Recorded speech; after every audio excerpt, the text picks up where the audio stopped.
fella? The one that got half naked and cried all the time. Yes, that's me. I wasn't going to mention it.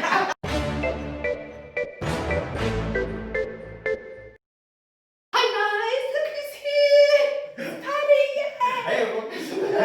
Welcome back to On the Plus Side, and yeah, here we have Paddy Cunningham. You would have seen Paddy, well, everywhere really.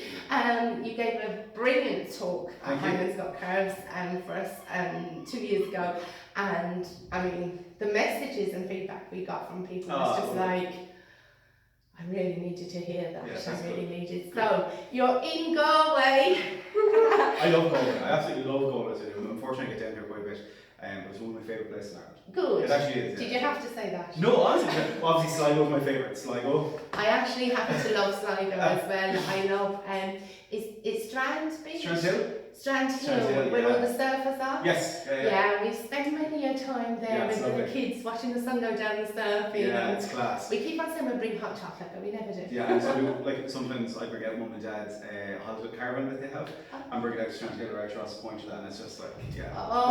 Lovely. Go for 99s the whole time. It's class. Lovely. So for those that don't know Paddy, if you've just not been tuning into social media at all, Paddy was on The Biggest Loser. When was that? That was, we filmed it actually 10 years ago this year. I know. Stop the lights. Yeah, it's 10 years ago since we filmed it. We started filming it in September 2010.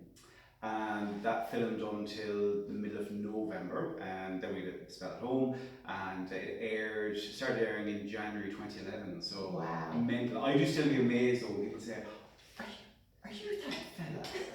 Are you that fella? The one that got half naked and cried all the time." Yes, that's me. I wasn't going to mention it. Did you propose at the end of that? Was there something? No, nothing. No, I'm getting confused. That's fine. Don't worry. Yes, that's my brain. Confusion over. But so no, that was back in 2011, and sure, you were only just a child then, Paddy. Yeah, I know. It's nearly pension age. But no, it was a phenomenal experience. I mean, it taught me an awful lot about myself and about, I guess, being resilient. And I think that's something that's so important. Particularly, we all have so much stuff going on in life, and we all have these insecurities and things that we feel quite vulnerable about, that we tend to keep in the back of our mind, and that we tend not to show to people because it's easier. Where do they come from? Do we do that to ourselves? I mean, like, obviously for years it would have been, I think, particularly with women, like with magazines and that's where there would have been a good bit of talk about that. But if you look at even men's magazines now for the past, again, about 10, 12 years, the front cover of nearly every man's magazine is about, drop 7 pounds or gain muscle or build biceps of steel or, stuff like that. Yeah. So a very similar thing happens with men's magazines. And I think that compounded with social media, particularly Instagram, over the past kind of few years as well, has really compounded into like body confidence and body image and body dysmorphia. But I think what we're seeing is that's happening at a much younger age for people. You're dead, and right? I find that really, really scary and sad, like that, you could have people that are 15, 16, thinking, oh, I've got curves here, or I've got like, lumps here, this, and it's like... Yeah. I mean, I do get it at home because, I have a whole reek of kids, and, they'd be into the gar and into the thing, and they're in changing rooms and whatever, and I think the pressure's on guys nearly more than girls nowadays because, there's lads working on their 6-pack at 14. Yeah. That's just a fact. And like, if you look at, again, predominantly Instagram, but TikTok now as well, like, I'm a bit old for TikTok, but I'd have a look at it and suddenly a day would be gone. I'm like, what am I going to through? I can do a dance. What is this dance I'm trying to do that I can't do? And it's just, I start kind of overthinking then about what kind of impact is this having on our teenagers when you see them, like, young lads, I feel uncomfortable, like, say, them putting up their, their progress pictures of workouts at, like, say, 15 and 16. I'm like, that doesn't sit right with me, so it doesn't. Yes. You know, I think the internet can be a great place. It can also bring out the worst in people though as well. I think a lot of these apps though, they're the filters, and they have I was speaking a few weeks ago, we were speaking to Carl Bow, who was Mr. Ireland, and he was saying that he once had this app that he kind of got a little bit addicted to, and it was like whiten your teeth, lengthen your body, do this, do that, and that's what our kids are seeing, that's what society is seeing. And then people think that's real, because if you have somebody that maybe, I guess, might be as clued into social media and it's just like maybe a bit more of a passive user, and they see other people, other young people, or you know, influencers kind of doing this stuff, that kind of starts off, I think, some of those kind of negative thoughts that we have about ourselves from a very young age. Yes.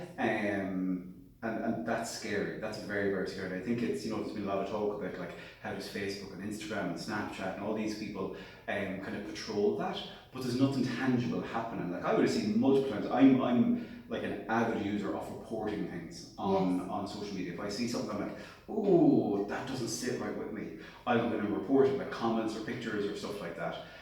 Not like for having no crack, but just if something doesn't sit right.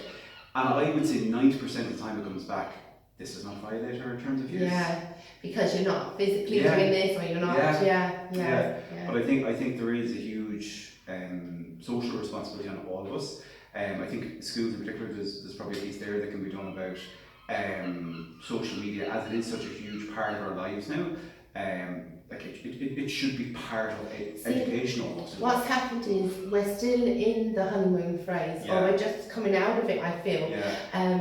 Like, I sound like an old woman here. When I was young, I mean, I had my When I was there with me, back fado, me and me protties and me few needles doing the crochet. When I would have been in London, so I would have been with the cockneys, so it would have been like, tacos, pastos. No, but back in my day, like, I had never had a mobile phone in school, definitely not. In college, I think, I was trying to work this out and tell my children and lecture them the other day, I think I was 23 when I got my first mobile phone, and that was like, Snake was the game we played on the old Nokia. There was no camera, no whatever, and it was better, for me I think it was less pressure. When we went home from school, you know, I went through a tiny bit of bullying at school, nothing too much. When you went home, you left them at school, you came home, you switched off. We've gone completely off what we were going to talk about, Paddy. But that's fine, that's okay. Get us back on track. But I think, like, talking about the impact of social media, like, one of the things that I would have found after I came out of the biggest loser and I had lost like a considerable amount of weight, was the pressure then from social media of how people would constantly comment in, say, a nice way about, oh, fair play, well done. But the knock-on effect for that, for me, was mentally the pressure of, damn, I need to be able to keep this off, and I need to be able to listen. People have an expectation of me, and what if I don't meet their expectation constantly, and what if I meet someone on purpose and they're disappointed with how they've seen me on social media? And this was some of the things that... So it built up for a fall, really? And like, I wouldn't have spoken to people about that. So that was one of the things, I guess, I was keeping in the back of my mind back then, was these were my worries and concerns.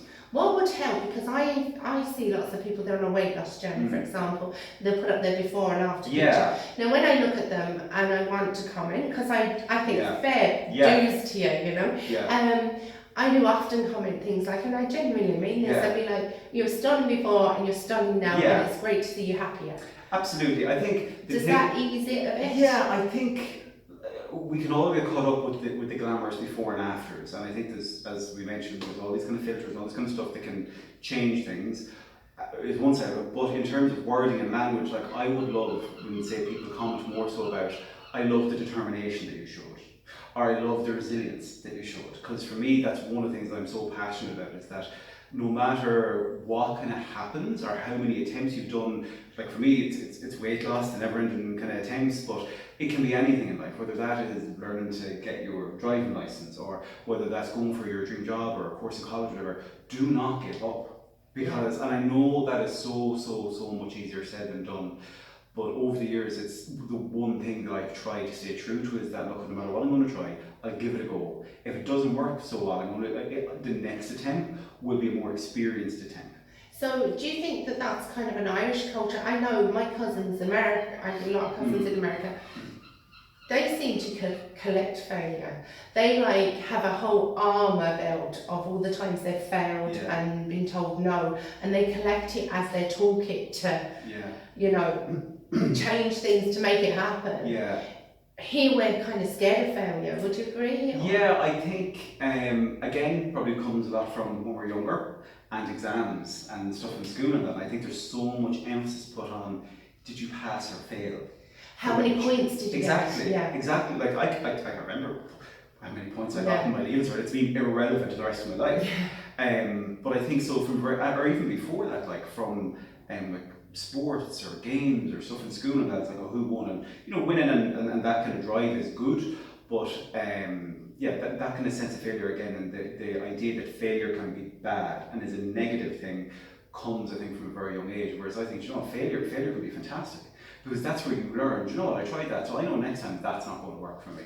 Or, do you know what, I know next time this particular thing is going to trigger me to feel a particular way, so I'm going to change my approach the next time around. I was a very competitive child, so I won everything. I was like captain of my basketball team, I won the All UK Ballroom Dance Championships, I was like the winner, right?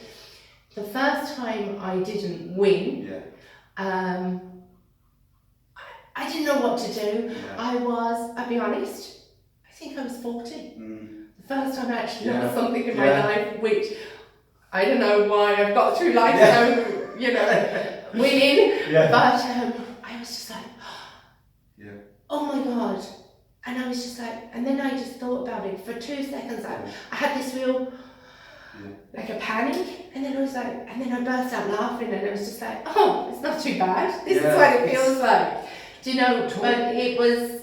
Yeah. No, absolutely. I think, you know, if we were to, like, one of the things I do in my day-to-day job is kind of working with people and trying to develop people in a management scope. And one thing that's so important is failure's okay.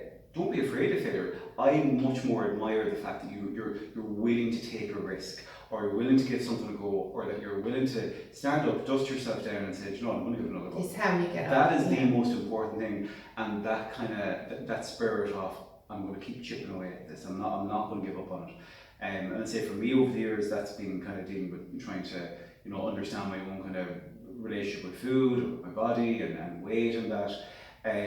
But I've learned so much about myself during those years doing that. Particularly last year was a year whereby I kind of said, you know what, I'm not going to make a huge effort or anything. I just want to try and understand myself a bit more, and understand what is it I've tried previous years, or what is it I've done, and you know, what can I, almost like analysing the data of it. And kind of turning that into, okay, what's the future going to be like? Because I'm the same, and this is the way it goes. I can lose weight quick, I can gain weight quick. It's that keeping it. Okay, so my new thought is that if I do this, I'm going to actually try and tempt myself and kind of reprogram myself around food, so have it really sitting there, but not touch it. Because if I know something's in the cupboard, I fancy it. If it's not there, I don't need it. But that's not good enough, because that's finding the security of your house. But when you go to breakfast mornings in hotels and there's all these pastries or all this kind of stuff, you're going to have to face it. You know? And I would think, rather than kind of thinking it's something I'm going to have to face, and it being, because that can cause a lot of anxiety for people, being in that environment whereby, say, you're trying to be good and you know you have an event that you have to go to where you're going to be surrounded by food, that causes huge anxiety for people. So rather than think about how am I going to deal with that situation, I was like, if you're in that place where food is causing you that amount of anxiety, you need to take a step back and think about, well, why? What is it? Let's take one step back from that and think about what is it that is actually going on with me mentally, that I can kind of say, why is my relationship with food maybe not as healthy as it should be? And for me, I'd say that's been tried and error over the years. You know, I never realised, for example, that one of the things I was doing was binge eating. Like, I just thought I'm just picking out and just being cheat meal. Literally. That went on for 3 days. Literally, I didn't have a label or a name on it, and it was only when I went to therapy and the lady said, oh, you're binge eating, and I was like, I don't identify as something like that. Wally I don't look like that person. Yeah, it's like, no, I just like wagon wheels. But again, through that kind of, I guess, ability or desire for me that I need to understand this, and I'm not going to let it hold me down. I want to actually invest in understanding what's going on. I think that's kind of stood me over the years because, again, it just resilience. That's what it comes back to, I think, for me. It's just kind of not giving up. And it goes back to when I was on the big series. It was one of the trainers, Angie, who since passed away. But one of the things that she kind of really instilled in me was that thing of never giving up, and the importance of, you know, you're worth it. You're worth, regardless if other people say, sure, at least you tried. No, don't accept that. Yeah. Don't accept that. Sure, at least you tried. It's like, no, yeah, I tried, but sure, I'm going to try again. Yeah. And just and having that courage to be like, okay, didn't work that time. Let's go. 100%. Yeah. What's the worst that could happen? Yeah. You learn something new about yourself or about whatever it is that you're trying to achieve or the process or whatever. So, yeah. Brilliant. Yeah. And Rome was not built in a day, and I think that's a great message. Guys, as usual, we are out of time. We could speak to you all day, Paddy, but I think of someone to go home to, your colleagues and all the rest of it. So we'll leave and go. Guys, thanks for watching, and we'll see you next Wednesday at 8 p.m. on the Plus Side. Bye. Bye.